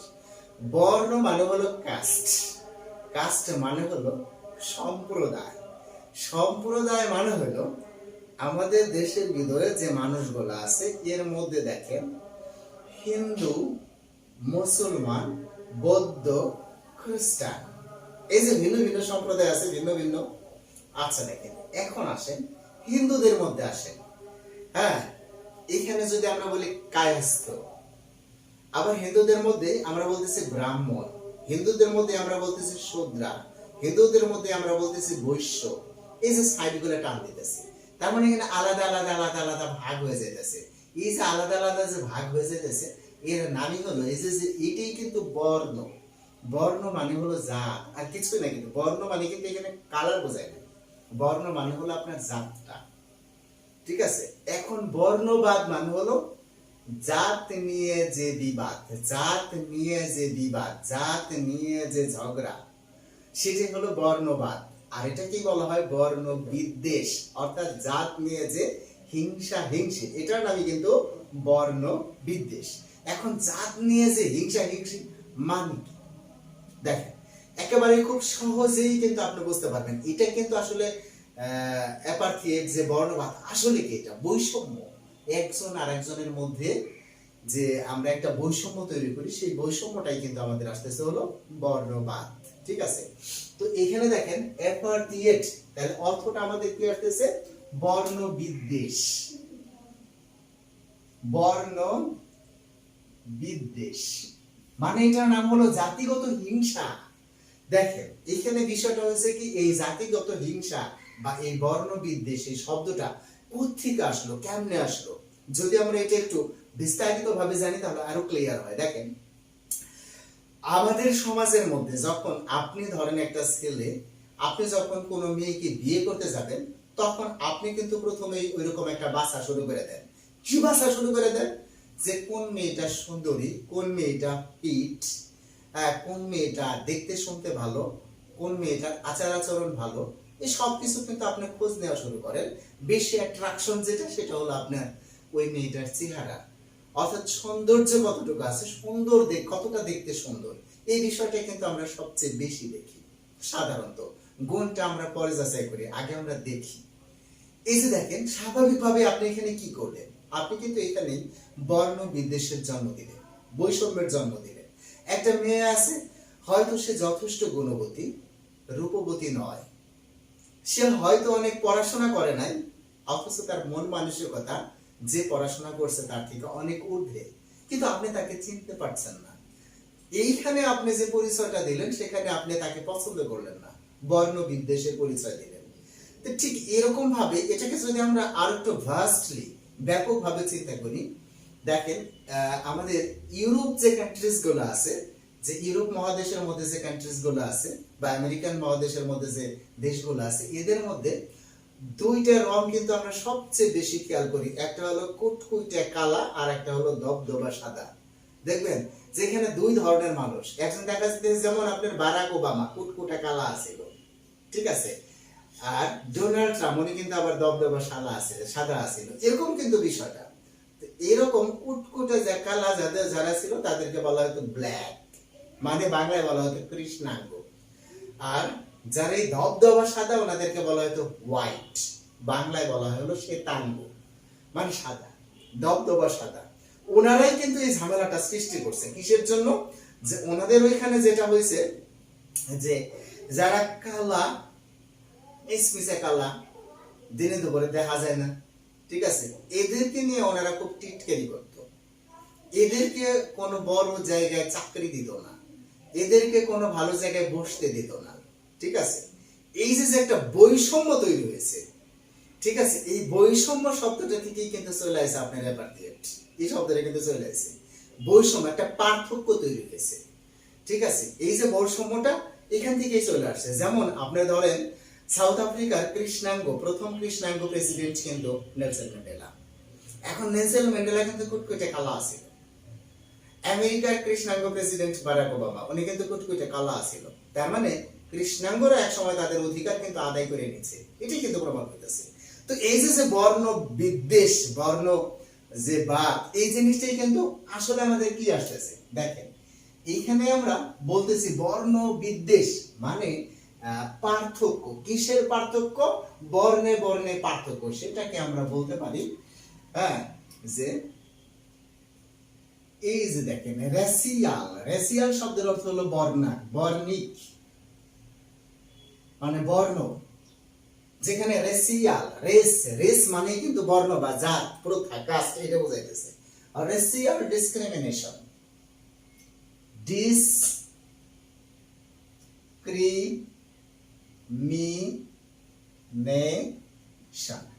ডিসক্রিমিনেশন। এখন এই ডিসক্রিমিনেশন শব্দের অর্থ হলো বৈষম্য, তার মানে বর্ণ বৈষম্য, এটি কিন্তু বোঝাইতেছে। রেসিয়াল ডিসক্রিমিনেশন শব্দের অর্থ হলো বর্ণ বৈষম্য, মানে কি বর্ণ বিদ্বেষ। বর্ণ বিদ্বেষ, অ্যাপার্থিয়েট শব্দের অর্থ বর্ণ বিদ্বেষ, আর রেসিয়াল ডিসক্রিমিনেশন শব্দের অর্থ বর্ণ বৈষম্য, একই কিন্তু আসতেছে বিষয়টা। সুতরাং এখান থেকে আমরা যেটা শিখতেছি সেটা কিন্তু সিনোনিম। আচ্ছা, আরো একটা কথা আছে এখানে, আমরা যেখানে ডিসক্রিমিনেশন শব্দটা লিখলাম, দেখেন একটু ভাঙে লিখে দিতেছি,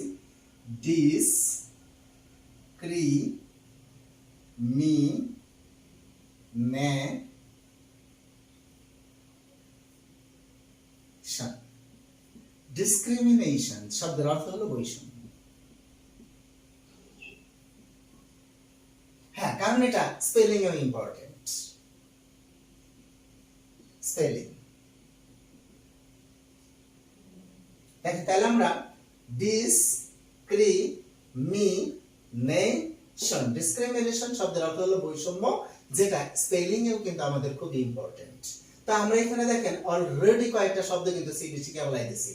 একটা হলো reconciliation, icon, symbol, apartheid, racial discrimination, spelling, এই সিরিয়াল ধরে কিন্তু আমরা এগুলো শিখতেছি। ঠিক এইভাবে কিন্তু আমাদের খাতার ভিতরে আমরা চমৎকারভাবে নোট ডাউন করব। এই অংশের মধ্যে কারো কোনো প্রশ্ন আছে?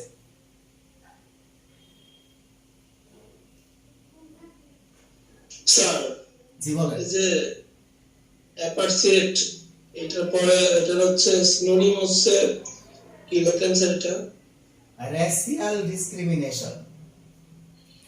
স্যার একসাথে দুটো? হ্যাঁ, একসাথে দুইটা।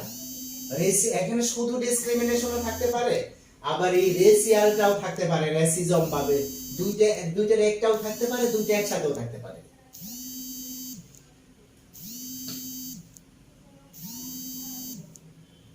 কারণ রেসিয়াল শব্দের অর্থ হলো বর্ণিক, বর্ণিক মানে কি বর্ণগত, আর ডিসক্রিমিনেশন শব্দের অর্থ হলো বৈষম্য, বর্ণগত বৈষম্য মানে তো অ্যাপার্থিয়েট, বর্ণ বিদ্বেষ।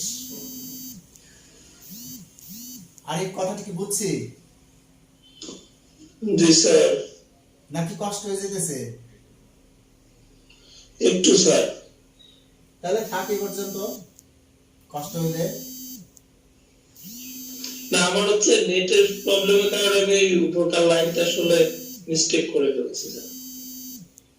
আর নিচেরটা স্যার, নিচেরটা একটু বলেন। নিচেরটা হলো ডিসক্রিমিনেশন, ডিসক্রিমিনেশন, যেটা অর্থ হলো বৈষম্য। স্পেলিং, এটা স্পেলিং আসতে পারে।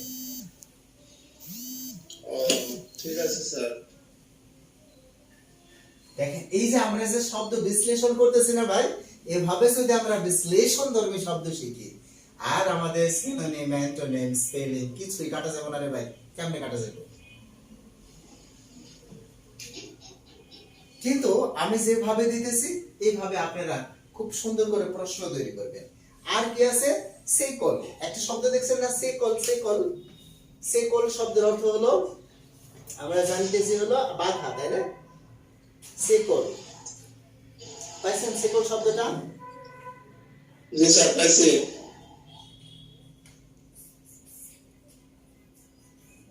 দল সেকল। সেকল শব্দের অর্থ হলো, মানে এমনি সাধারণত আমরা সেকল শব্দের অর্থ জানি হলো পায়ের বেরি, বুঝছেন না? মানে এটা যে খুব বেশি কমন সেকল শব্দটা এখানে তা না, মানে যেটাকে আমরা বলি হলো শৃঙ্খল, দড়ি, রেপিং আর কি, এই ধরনের ইম্পর্টেন্ট না শব্দটা। শিকলটা খুব বেশি ইম্পর্টেন্ট না, এই জন্য শিকলটা দিলাম না, থাকে না। পরের বারে যেতেছি আমরা দেখি। তারপরে যেগুলো ইম্পর্টেন্ট আমরা পর্যায়ক্রমে আসতেছি। এখানে কি আর কোন শব্দের সাথে আমরা পরিচিত হয়েছিলাম? না, আর কোন শব্দের সাথে পরিচিত হইনি। এখন দেখেন imprisoned for nearly 3 decades, ঠিক আছে। এখানে একটা শব্দ decades, দেখেন এই শব্দটা খেয়াল করেন, decade। আচ্ছা, decade শব্দের অর্থ হলো দশক। দ তালব্য শ ক, দশক।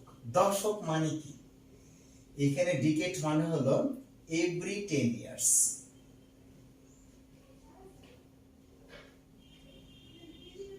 এভরি 10 ইয়ার্স মানে কি? প্রতি 10 বছরকে এক ডিকেড বলে।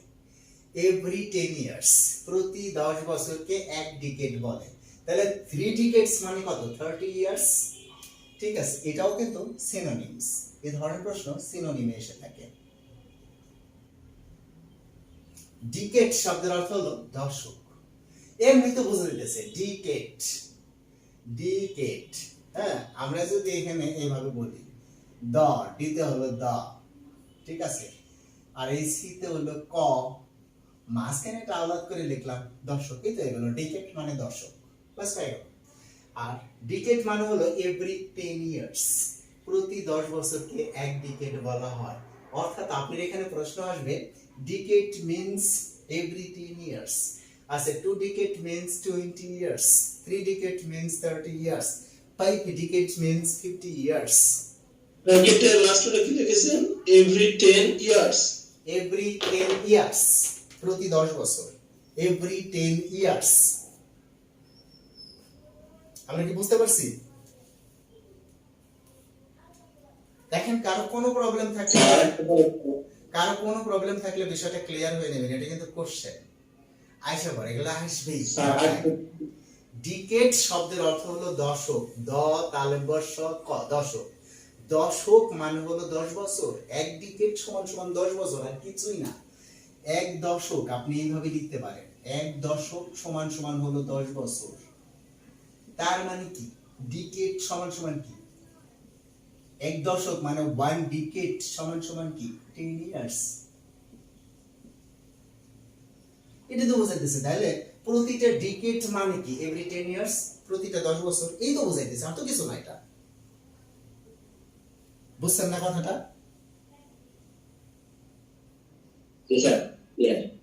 আচ্ছা, এইখানে দেখেন, আমরা যদি বলি 3 ডিকেডস, 3 ডিকেডস মানে কি? এভরি 3 ইয়ার্স, 45 বছর, তাই না? 3 ডিকেডস মানে এভরি 3 ইয়ার্স। আরে ভাই, এক ডিকেড মানে 10 বছর, তাহলে 3 ডিকেড মানে কত? 30 বছর। ও স্যার, সরি স্যার।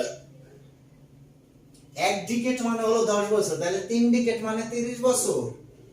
এরকম যদি আমরা যদি বলি 10 ডিকেড, তাহলে ওটাকে বলা হয় 100 বছর, আর 100 বছরকে বলা হয় সেঞ্চুরি। আমরা আমাদের এখানে এই পাঠ্যের ভিতরে ওইটা নাই, এই পর্যন্ত এখানে আছে। Decade very important. ডিকেড শব্দের অর্থ দশক, আর দশক মানে হলো এভরি 10 ইয়ার্স, প্রতি 10 বছরকে। এভরি 10 ইয়ার্স কেন লিখছি? প্রতি 10 বছরকে এক দশক বলে, ঠিক আছে। তাই এক দশক সমান সমান 10 বছর, 1 ডিকেড সমান সমান 10 ইয়ার্স, 3 ডিকেড সমান সমান 30 ইয়ার্স। কারো প্রবলেম আছে ডিকেটের মধ্যে এখন আর? না স্যার। বিষয়টা ক্লিয়ার? হ্যাঁ, একদম। আলামিন, বুঝতেছেন কেমনে পড়ুন লাগে? এটা কিন্তু আপনার গুচ্ছ স্টাইল এডুকেশন, একদম হুবহু আসবে এই ধরনের প্রশ্নগুলো। এই যে আমাদের প্রশ্ন থাকবে 1 ডিকেড ইকুয়াল টু ড্যাশ বা এই যে এখানে লেখা থাকবে ইকুয়াল টু, এখানে একটা প্রশ্নবোধক চিহ্ন দেওয়া থাকবে। 1 ডিকেড এখানে এ নাম্বারে দেওয়া থাকবে 10 ইয়ার্স, বি নাম্বারে দেওয়া থাকবে 15 ইয়ার্স, আচ্ছা সি নাম্বারে দিতে পারে 12 ইয়ার্স, আচ্ছা ডি নাম্বারে দিতে পারে 24 ইয়ার্স। আমরা বুঝতেছি এটা এই নাম্বারটা হবে, ঠিক আছে। কিন্তু আপনার ইনফরমেশনটা যদি না জানা থাকে তখন কিন্তু খুব বিপদ। ইনফরমেশনটা খুবই ইম্পর্টেন্ট। আচ্ছা এরপরে আমরা আসি, দেখেন এই বাক্যের মধ্য থেকে আমরা কিছু কিছু শব্দের মধ্যে চলে যাইতেছি। নিয়ারলি 3 ডিকেডস অর্থ কি? নিয়ারলি মানে প্রায়, 3 ডিকেডস মানে প্রায় 30 বছর। For the fight against white minority rule Mandela never lost his resolve. এখানে দেখেন লস্ট মানে হারানো, হিজ রিসলভ, ঠিক আছে, to fight for his people's emancipation. এইখানে আমরা একটা শব্দ দেখব রিসলভ, এই শব্দটা দেখব রিসলভ। দেখেন আপনাদের বই অনুসারে সলভ শব্দের অর্থ সমাধান করা, তো ওই অনুসারে কিন্তু আপনার রিসলভ শব্দের অর্থ যেটা আসে সেটা হলো পুনরায় সমাধান করা। কারণ আমরা জানি রি শব্দের অর্থ হলো পুনরায়, ঠিক আছে। তাহলে এটা আসে কি আপনার রিসলভ, পুনরায় সমাধান করা, এরকম কিন্তু আসে। কিন্তু আপনার বইয়ের ভিতরে যেটা আছে এটা কিন্তু তা না। কারণ এখানে দেখেন হি লস্ট হিজ রিসলভ, তিনি কখনোই তার রিসলভ হারাননি। কি হারাননি? দৃঢ় প্রতিজ্ঞা, তার ইচ্ছা। তার মানে এখানে রিসলভ শব্দের অর্থ হলো দৃঢ়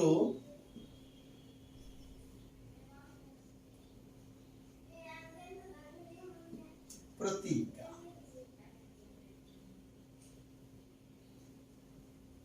রিসলভ শব্দের অর্থ হলো দৃঢ় প্রতিজ্ঞা। আর এই দৃঢ় প্রতিজ্ঞা আর একটা ইংরেজিটা আছে হলো ডিটারমিনেশন। দৃঢ় প্রতিজ্ঞা, ডিটারমিনেশন। আচ্ছা এখন দেখেন এটার অর্থ কিন্তু দৃঢ় প্রতিজ্ঞা একই। তার মানে এটা আমরা বুঝতেছি, সিনোনিম শিখতেছি, দৃঢ় প্রতিজ্ঞা। আচ্ছা এখন আসেন এই যে ডিটারমিনেশন শব্দটা আমরা দেখলাম, এটা কিন্তু স্পেলিং এ কমন, ডি টার মিন এ শান, এটা কিন্তু স্পেলিং।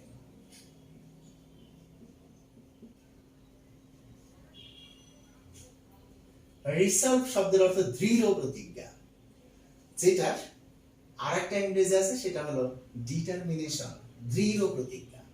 দেখেন তো অনুরূপ স্যার জি ডিটারমিনেশন এটা তো সিনোনিম রিসলভের। হ্যাঁ সিনোনিম, যেহেতু দুইটার অর্থ একই তাহলে অবশ্যই সিনোনিম। জি স্যার। অর্থাৎ সিনোনিমটা আমি লিখে দিইনি কিন্তু আমরা বুঝতেছি, তাই না? আচ্ছা তারপরে যেটা আমি ডিটারমিনেশন লিখলাম এটা হলো স্পেলিং। ক্লিয়ার? আচ্ছা এখান থেকে আরেকটা শব্দ আমরা শিখব, সেটা হলো ইমানসিপেশন। দেখেন এই শব্দটা আছে ইমানসিপেশন, ই মান সি পে শন। এখন আমরা এই শব্দটা একসাথে লিখতে পারি। দেখেন ই মান সি পে শন, ইমানসিপেশন শব্দের অর্থ কি? হ্যাঁ ইমানসিপেশন, এটা কিন্তু আমি দেখেন এই স্টাইলে লিখছি, এর অর্থ হলো এটা স্পেলিং কমন। ইমানসিপেশন শব্দের অর্থ কি? স্বাধীনতা, স্বাধীনতা বা মুক্তি। আচ্ছা স্বাধীনতা বা মুক্তি ইংরেজি কি আমরা আরো জানি? হ্যাঁ জানি। কি জানি? লিবারেশন। লিবারেশন অর্থ যে স্বাধীনতা, আমরা কেমনে জানি?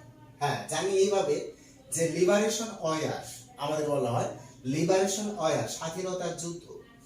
আরেকটা আছে freedom, free F R E double E D ও এম, ফ্রিডম। আরেকটা আছে লিবার্টি। আচ্ছা আরো একটা আছে যেটা আমরা সবাই পরিচিত, ইন্ডিপেন্ডেন্স। এটা মনে করেন যে আসবে না, আচ্ছা দেখেন এই সবগুলোর অর্থই কিন্তু স্বাধীনতা।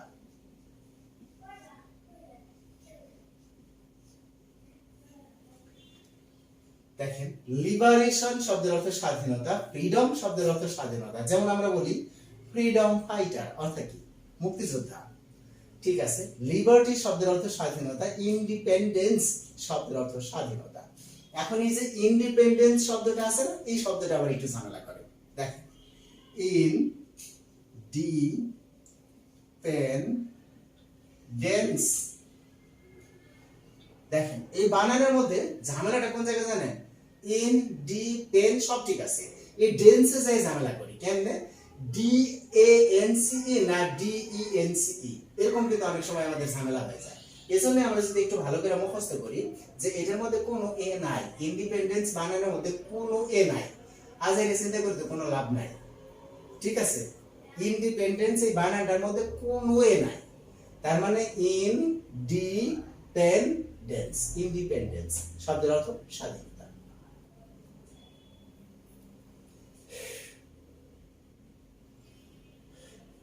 ইতিপূর্বে অলরেডি আমরা যা করছি সব ইউনিটের একটা দুইটা করে কমন পড়া শেষ, কমন পড়ে গেছে অলরেডি। ঠিক আছে, আপনারা আমি আজকে যে পর্যন্ত পড়াইলাম এই পর্যন্ত কি আপনারা পড়তে পারবেন? এখন আমাদের বেসিক গ্রামার অংশ পড়ানোর মতো মনে করেন যে সিচুয়েশন ভাবে ক্রিয়েট হইতেছে না প্রথম ক্লাস। পরবর্তী ক্লাসে আমরা যেভাবে বলছি, কারণ আমাদের আজকে ভোকাবুলারি অংশটা বোঝাইতে সময় লাগছে। ঠিক আছে, অর্থাৎ প্রত্যেকটা পার্টের মূল মূল বিষয়গুলো ওইগুলো বোঝাইতে সময় লাগছে, যে কারণে বেসিক গ্রামার অংশটা আজকে ধরতে চাইতেছি না, আগামী ক্লাসে সবগুলো ধরবো একসাথে।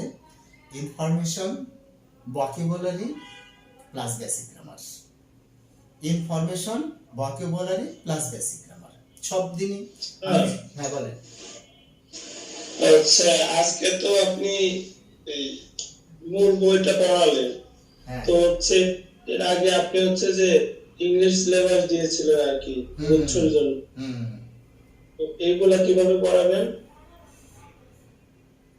আমি আপনাদের যে গুচ্ছের সিলেবাসটা দিয়েছিলাম ওই সিলেবাসটাই পড়াইতেছি, জাস্ট ওই সিলেবাসটাই পড়াইতেছি। কথাটা কি বুঝছেন আরিফ? কারণ ওই সিলেবাসের মধ্যে কি সিনোনিম অ্যান্টোনিম ছিল না? জি স্যার।